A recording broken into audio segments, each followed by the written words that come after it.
2022 का चुनाव करीब है और आरएसएस के बहुत से वॉलंटियर्स और बहुत से उनके मंच, उनके विंग्स कोने कोने में जा रहे हैं। मगर जब आरएसएस के वॉलंटियर्स पदाधिकारियों से बात करिए तो ये कहते हुए नज़र आते हैं कि हमारी जो विंग है, हमारी जो ऑर्गेनाइजेशन है वो नॉन पॉलिटिकल है और Bharatiya Janata party political party है, हमें भारतीय जनता पार्टी से क्या लेना देना। मगर पूरा हिंदुस्तान हकीकत जानता है कि आरएसएस ही भारतीय जनता पार्टी को चलाती है। तमाम मुद्दों को लेकर हम बात करेंगे। मैं हूं रज़ा अब्बास और आप देख रहे हैं द यूपी खबर। हमारे साथ इस वक्त साध्वी कल्पना जी हैं। बहुत बहुत स्वागत है साध्वी कल्पना जी आपका हमारे शो में। नमस्कार जी। नमस्कार जी। आप ये बताइए कि आरएसएस नॉन पॉलिटिकल जो है वो ऑर्गेनाइजेशन है और राष्ट्रीय सद्भावना मंच जिसका आप संचालन करती हैं और आपका भी ताल्लुक आरएसएस से ही है, तो आरएसएस क्यों इसको इग्नोर करती है और उसको क्लियर नहीं करती है जनता के बीच कि हम भारतीय जनता पार्टी को चलाते हैं? जी, आरएसएस का मतलब है राष्ट्रीय स्वयं सेवक। सिर्फ राष्ट्रभक्ति और देशभक्ति की ही बात करता है और राष्ट्र के लिए ही काम करता है। उसका पॉलिटिक्स से कोई लेना देना नहीं। कंफर्म बताइए। जी, ये बात कंफर्म है। राष्ट्रीय स्वयं सेवक, जी, राष्ट्र के लिए और राष्ट्र के लिए करना, संपूर्ण भारत। मगर ऐसा क्यों होता है कि सीएम आप लोग तय करते हो, टिकट कई बार जो है आरएसएस के वॉलंटियर्स पदाधिकारियों के कहने के बिना पे भारतीय जनता पार्टी देती है और बहुत से फैसले जो है वो नागपुर से तय होते हैं भारतीय जनता पार्टी के, इससे आप इनकार नहीं कर सकती हो? जी, भारतीय जनता पार्टी हम लोगों को कार्यकर्ताओं को चुनती है। वो राष्ट्रीय स्वयंसेवक के जो कार्यकर्ता होते हैं उनको भारतीय जनता पार्टी में लाना चाहते हैं क्योंकि वो संस्कारी होते हैं, चरित्र निर्माण। यानी कहने मतलब ये है कि आरएसएस एक ऑर्गेनाइजेशन है जहां पर आपको संस्कार दिए जाते हैं, देशभक्ति की तालीम दी जाती है, शिक्षा दी जाती है। उसके बाद भारतीय जनता पार्टी आप ही लोगों में से चुन के अपने नेता भी बनाती है, यही कहना है ना आपका? तो कांग्रेस आए और कहे कि हमें अपने कांग्रेस में नेता चाहिए हैं आरएसएस के। नहीं, ऐसा नहीं है। देखिए मैंने क्या कहा, अब देखिए आप आ रही हैं पॉलिटिक्स से, कैसे आरएसएस अलग हो सकती है भैया? बीजेपी तो बाकायदा क्यों नहीं इसको कबूल करती है आरएसएस की बीजेपी हमारी बॉडी है। हम लोग सिर्फ राष्ट्र के लिए ही काम करते हैं, राष्ट्र हित के लिए काम करते हैं, चरित्र निर्माण, आत्मनिर्माण का काम करते हैं। केवल राष्ट्र हित ही हमारा चिंतन है। जी, तो राष्ट्र हित चिंतन है, इससे हम इनकार नहीं कर रहे हैं। हर भारतीय का कर्तव्य है कि वो राष्ट्र की चिंता करे, राष्ट्र का निर्माण करे, एकता की बात करे, भक्ति के जो है वो तालीम को अपने जीवन में उसको लाए। मगर सबसे अहम चीज़ ये है कि आरएसएस के बहुत से जो पदाधिकारी हैं, नेतागण हैं, उनसे जब हम बात करते हैं तो वो इग्नोर कर देते हैं कि हमारा बीजेपी से कोई ताल्लुक ही नहीं, कोई संबंधी नहीं। मगर ऐसा तो नहीं है साध्वी जी, बीजेपी से बाकायदा तालमेल भारतीय जनता पार्टी के नेताओं का है। सब शाखा से ही आते हैं भारतीय जनता पार्टी से में, इससे कोई इनकार नहीं कर सकते। जिनको राजनीति करनी है तो आरएसएस से हट जाता है और बीजेपी में चला जाता है। बहुत से लोग कांग्रेस में भी चले जाते हैं। मगर डिलीवर बॉडी तो आरएसएस है ना, इससे इनकार करेंगे? भारतीय जनता पार्टी आरएसएस को पसंद करती है और वो कार्यकर्ताओं को आरएसएस से लेती है, तो जिनको जाना है वो चला जाता है। अच्छा, मुलायम सिंह यादव भी कभी शाखा ज्वाइन करते थे, पक्का बताइए? जाते हैं, पक्का है, प्रमाण है इसका। आपके पास क्या प्रमाण है? अभी इस समय नहीं है लेकिन प्रमाण है, क्योंकि मेरा जन्म औरैया का है और मैं बहुत छोटी थी तब वो वहाँ एक बहुत बड़ा मैदान था, वहाँ संघ और शाखाओं के बीच में बैठ करके भाषणबाजी करते थे और इमरजेंसी पीरियड में मेरे फादर और मुलायम सिंह यादव एक साथ जेल में थे। अच्छा, ये बताइए, चलिए आपने बताया, मगर नाता तो अहम है, ऐसा नहीं है, कोई इनकार। अभी जैसे योगी आदित्यनाथ का 2017 में जो सीएम बनने का था, बहुत से भारतीय जनता पार्टी के नेताओं ने बताया क्या करें, आरएसएस ने ही नाम दे दिया योगी आदित्यनाथ जी को, इसीलिए हम लोग ने सीएम बनाया। हो सकता है उन्हें राष्ट्र के लिए अच्छा काम करना है, तो आरएसएस से अच्छा कोई शिक्षालय नहीं है, विद्यालय नहीं है। अगर उनको कुछ सीख लेनी होती है कि कुछ राजनीति में आके मुझे अच्छा करना है, तो इन्वॉल्वमेंट हो गया ना आरएसएस का राजनीति में। राजनीति अलग है, राष्ट्र नीति अलग है। देखिए कल्पना जी, जब बहुत से नेता हैं उनको इनपुट किया जाता है, जैसे योगी आदित्यनाथ ऑलरेडी सांसद थे गोरखपुर से, ठीक है ना। जी। उनको ऑलरेडी सीएम फेस बनाया गया आरएसएस की तरफ से। ये पूरा राजनीतिक पंडित सब जानते हैं, तमाम नेतागण जानते हैं, भारतीय जनता पार्टी के वॉलंटियर्स जानते हैं, आरएसएस के पदाधिकारी भी सब जानते हैं। इससे कोई इंकार नहीं करता, ये ओपन बात है।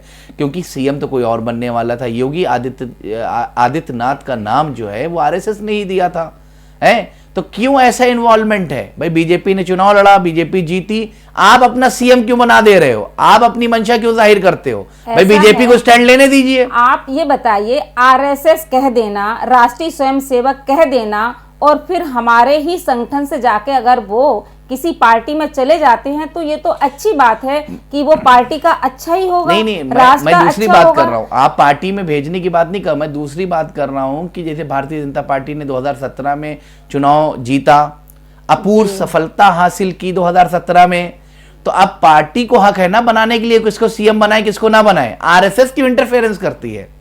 लेकिन ये देखिए अंदर का मामला है। अगर भारतीय जनता पार्टी आरएसएस को पसंद करती है तो उसमें कोई बात थोड़ी नहीं है। तो आरएसएस का देखिए, साध्वी जी मानिए, फिर आरएसएस का हुक्म भी चलता है बीजेपी पे, पब्लिक का चलता है, राष्ट्र का चलता है, देखिए साध्वी जी आप अपने मेरे सवालों से बचने की कोशिश कर रही हैं। चलता जरूर है, इससे इंकार ना करिए। राष्ट्रीय स्वयंसेवक, देखिए हमें भी मालूम है, बीजेपी बहुत दिनों से हम कवर कर रहे हैं, अभी भी हैं, वैसे ही अभी झोला टांग के सड़कों पे काम कर रहे हैं, वो राष्ट्रीय स्वयंसेवक के लोग हैं। सत्ता किसी की भी हो, लेकिन जो राष्ट्रीय स्वयंसेवक है, जो कार्यकर्ता है, उन्हें बीजेपी से कोई लेना देना नहीं है जब तक कि वो बीजेपी में नहीं चले जाते हैं। चलिए, हमने आपकी बात को कबूल कर लिया। जाहिर सी बात है, हमने बहुत घुमा फिरा के आपसे सवाल पूछा और आप बड़ी खूबसूरती से निकलती चली गई। मगर चलिए, इस पे हम नहीं सवाल पूछते हैं, मगर सब जानते हैं कि आरएसएस ही निर्देश बीजेपी मानती है, इससे कोई इंकार नहीं कर सकता है, क्योंकि एक बॉडी है एक तरह से, मगर ऐसी बॉडी है कि जाहिर नहीं है, मगर वो आरएसएस की ही विंग है। आरएसएस इंकार करता है कि बीजेपी जो है वो पॉलिटिकल है, हम नॉन पॉलिटिकल बॉडी हैं। चलिए दूसरा सवाल ले लीजिए साध्वी जी। अब आप ये बताइए कि आप अगली आरएसएस की क्या प्लानिंग है आने वाले कल के लिए, कुछ बताएंगे आप हमें इस विषय जी? में? आरएसएस की प्लानिंग तो एक ही है, वसुधैव कुटुंबकम का भाव, और भारत फिर से यथावत जो विश्व गुरु था, विश्व गुरु रहेगा, और आगे उसी की प्लानिंग है। अखंड भारत की प्लानिंग है। हमारा गिलगिट बल्टिस्तान जो कश्मीर का है और कश्मीर हिंदुस्तान का है, वो हमारा वापस करे, पीओके उसे खाली करे। सबसे नंबर 1 अहम भूमिका। चलिए, बहुत बड़ी बात आपने कही है। जाहिर सी बात है कि कश्मीर जो पूरा हिस्सा है वो भारत का है और जबरन पाकिस्तान ने उस पर कब्जा जाहिर कर रखा है।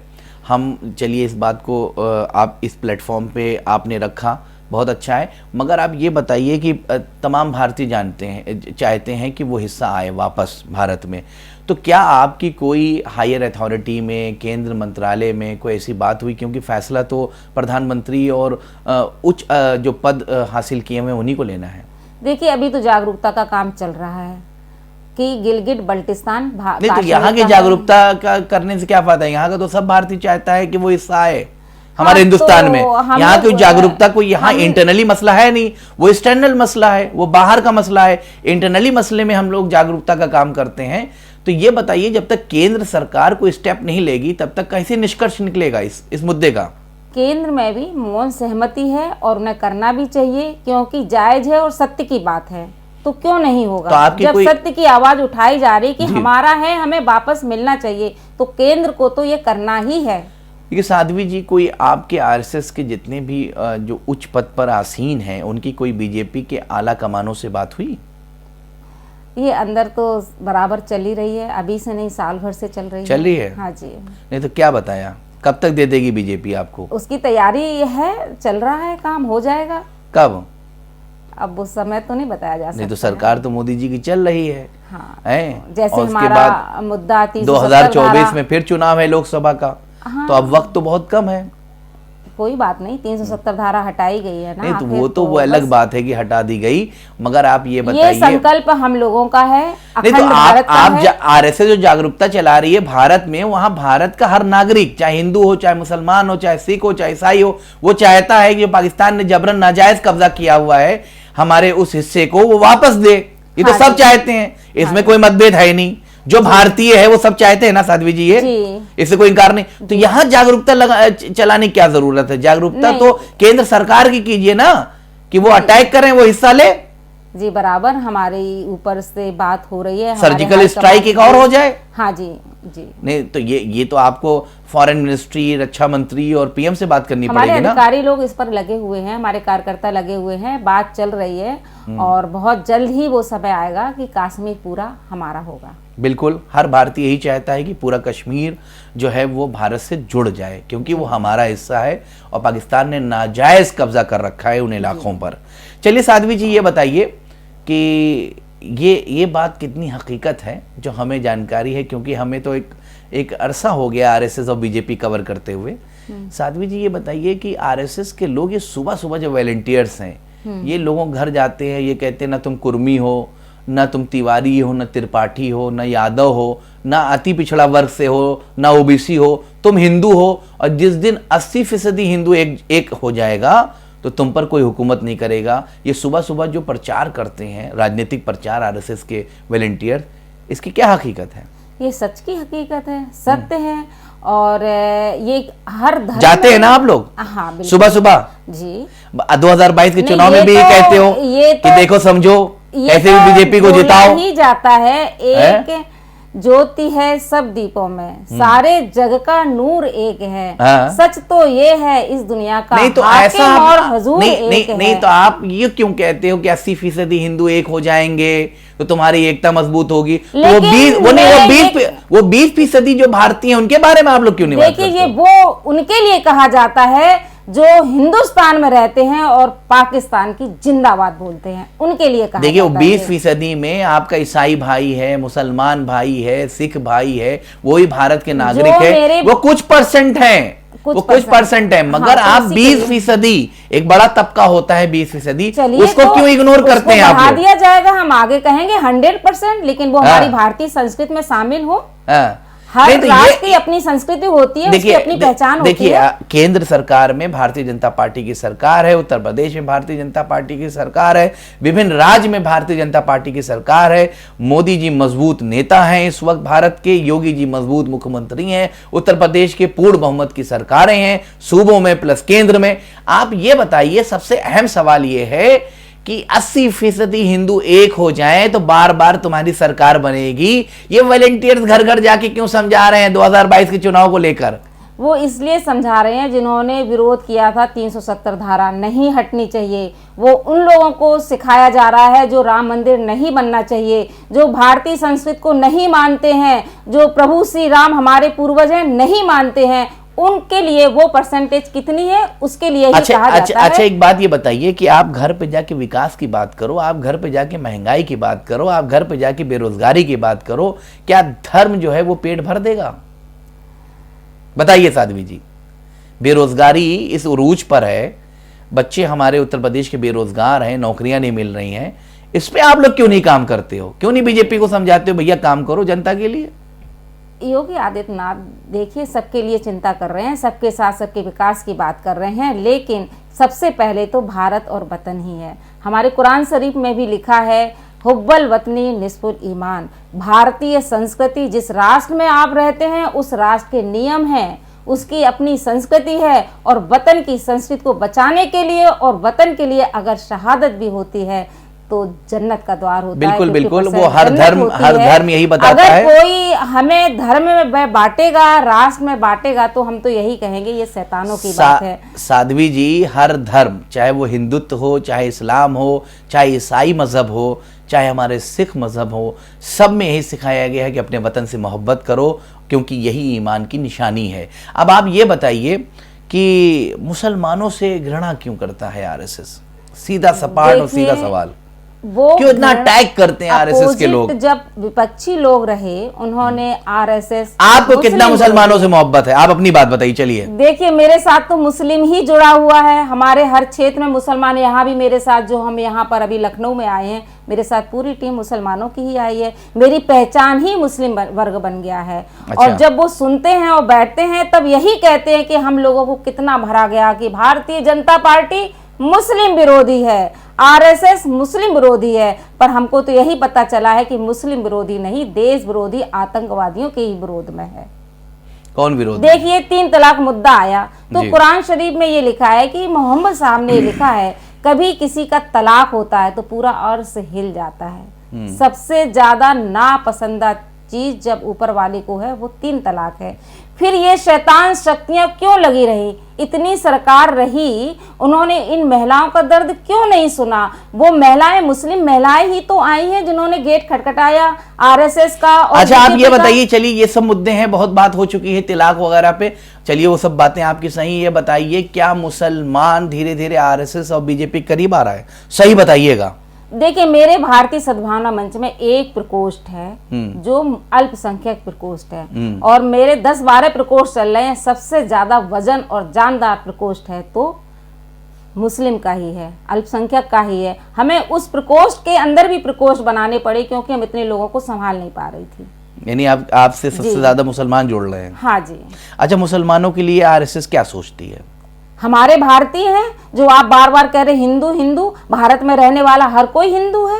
ये आप कैसे उनको कह सकती हैं? क्योंकि पंथ उनका अलग है लेकिन माटी एक है, हमारे पूर्वज एक हैं, देश एक हैं, तो हम लोग अलग कहाँ हैं? हम सब नहीं, मुसलमान तो ये कहते हैं कि हम आदम की औलाद हैं। हज करने जाते हैं, अरब जाते हैं तो क्या कहते हैं? यही कहते हैं ना आप हिंदुस्तान से आए हैं, तो हिंदू शब्द तो जुड़ ही गया, उससे नफरत क्यों नहीं करना? वो तो अपने मुल्क से आए हैं। हाँ, मुल्क है हिंदुस्तान, तो मुल्क की संस्कृति के नाम है हिंदू।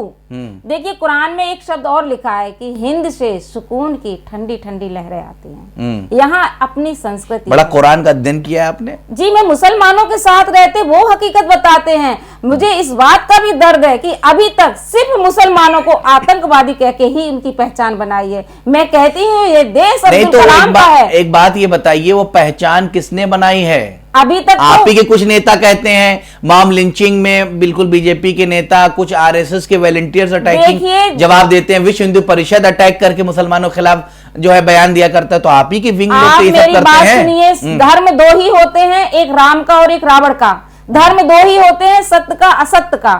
धर्म तीसरा नहीं होता, इंसानियत का और शैतानों का। वो शैतान की बात अलग है, उनका धर्म से कोई लेना देना नहीं होता है। तो आप ये चाहती हो कि जो अटैकिंग बयानबाजी है, कट्टरपंथी विचारधारा की बयानबाजी, चाहे दोनों तरफ से हो, मुसलमानों की तरफ से हो चाहे हिंदू भाइयों की तरफ से हो, ये बंद होनी चाहिए? जी, कट्टरता शब्द ही शैतान से जुड़ता है, चाहे कोई भी करे। हाँ, कट्टरता शब्द शैतान से जुड़ता है। हम कह रहे हैं चाहे जो करे, कट्टरता शब्द शैतान से जुड़ता है। अगर वो कहता हम कट्टर हिंदू हैं, इस तरह के बयान से भारत की एकता जो है वो टूटती है ना? जी सही कह रहा हूं मैं? हाँ, नहीं जी। क्योंकि एक ज्योति है सब द्वीपों में, एको एवं ब्रह्मास्मि, सब कुनमा ऊपर वाले का, पूरी मखमूल उसकी है, तो हम कैसे बढ़ सकते हैं? ये शब्द ही शैतानों का है, ये कट्टर शब्द शैतानों का है। नहीं तो आप अपील करोगी ना बीजेपी के बड़े नेताओं से और मैं बीजेपी और करिए ना अपील कि मुसलमानों के खिलाफ ना बयान करें। उनके खिलाफ नहीं करें, जो देश के लिए काम कर रहे हैं उनको सबको अपनाया जाए, जो देश में रहते हैं, देश की संस्कृति को मानते हैं, हमारे पूर्वज से ही निकले हैं, हमारा डीएनए एक ही है। हम उनकी बात कर रहे हैं जो हिंदुस्तान में रहते हैं और पाकिस्तान की जय जय करते हैं। हम उनकी बात नहीं कर रहे हैं। वो शैतान का रूप कौन करता है जय? कोई नहीं करता है। तो ये सब वहम है। जब ये वहम होगा तो ये भी आ जाएगा बहुत जल्दी। हम सब कोई भी आदमी ऐसा नहीं है जो भारत से मोहब्बत ना करे, क्योंकि भारत उसकी मिट्टी है, उसकी माँ है। साध्वी जी, तो भारतीय हमें ऐसा अभी आज तक कोई नहीं मिला भारत में जो भारत विरोधी हो। में सब समाहित है, सब हिंदुस्तानी है। सबसे पहले सबसे उठ के मेरा वतनी धर्म एक है, हम सब हिंदुस्तानी बिल्कुल हैं। बिल्कुल। हमारे आदम एक है, हमारे दादा एक है, पूर्वज एक है, संस्कृति एक है। बिल्कुल सही। इसलिए हम ये अपने बयानबाजी में कहीं हम हिंदू मुसलमान शब्द नहीं लाते हैं। अच्छा ये बताइए, हम भारतीय हैं, अगर भारत के विरोध में है वो शैतान है, तो हर जगह 2 धर्म मिल जाते हैं, सत्य का और असत्य का। अच्छा ये बताइए साध्वी जी कि आरएसएस के लोग कांग्रेस की हुकूमत हो, सपा की हो, बसपा की हो, इनसे नाराज क्यों रहते हैं? जब बीजेपी की हुकूमत आती तो बहुत खुश हो जाते हैं। देशद्रोही जो होते हैं उनसे नाराज रहते हैं। हम देश के लिए यानी विपक्ष की जो पार्टियां हैं वो देशद्रोही हैं, कैसे आप कह सकते हो? मैं पार्टी क्या उनका कोई योगदान नहीं है? देखिए, आरएसएस राष्ट्रीय स्वयं सेवक, इसका शब्द ऐसे जोड़ के चलिए। अगर आरएसएस कोई ऐसी साइकोलॉजी बना रखी है, हिंदूवादी होता है, ये किसी और से नहीं खुश रहते हैं, ऐसा नहीं है। हमारे वो प्रणब मुखर्जी आए थे ना, कांग्रेस के थे, वो आए थे हमारे भागवत जी से मिलने, उनका सम्मान हुआ था, सारी गलतफहमियां दूर हुई थी। ऐसा नहीं है कि कांग्रेस से ही नाराज रहते, ऐसी तो कोई बात नहीं है। यानी जो भी हम आरएसएस को सिर्फ देशभक्त मानते हैं, देशभक्त जानते हैं, इसलिए मैंने अपने को समर्पित किया है राष्ट्र के लिए। अच्छा, एक बात बताइए, चलिए अब आखिरी लम्हे में हम लोग आ रहे हैं। आरएसएस के जो भी पुराने लीडरान रहे हैं, जब आज़ादी की लड़ाई हुई है तो उन्होंने जो योगदान निभाया वो उस तरह से मजबूत नहीं था, तारीख में मिलता है, इतिहास में मिलता है। इसके बारे में आप क्या कहेंगे? जैसे विपक्ष के लोग बहुत इल्ज़ाम लगाते हैं जो है स्वर्गीय सावरकर के ऊपर। अब विपक्ष के लोग क्या क्या लगाते हैं नहीं मालूम, लेकिन मैंने जितना भी देखा है पूरी कुर्बानी जो आज देखने को मिलती है वो राष्ट्रीय स्वयंसेवक के अलावा किसी। ये भी इल्ज़ाम लगता है कि आप लोगों ने अपने मुख्यालय पे आज तक भारत का झंडा नहीं लगाया, या ये बात कितनी हकीकत है? आप लोग अपना झंडा लगाते हैं। हमारा तब का झंडा है, हमारी साधना का झंडा है, भारत माता का झंडा है। नहीं तो एक बात बताइए, भारत के झंडे से क्यों इतना आपको जो है अलग है? भाई हम अपने ऑफिस में लगाते हैं। नहीं तो आरएसएस में भारत का फ्लैग क्यों नहीं? अब मैंने तो ऐसा अभी चेक नहीं किया, देखेंगे आगे तब पता करेंगे, नेक्स्ट टाइम हम आपको बताएंगे। पक्का पक्का बताएंगे। चलिए, थी हमारे साथ साध्वी कल्पना जी, जिन्होंने बेबाकी से बड़े सवालात के जवाबात दिए। अब कोई नई शख्सियत के साथ हम आपके सामने रूबरू होंगे, फिर से करेंगे कुछ अहम मुद्दे और बहुत ही ज़रूरी मुद्दों पर आपके साथ चर्चा। मैं हूं रज़ा अब्बास और आप देखते रहिए द यूपी खबर।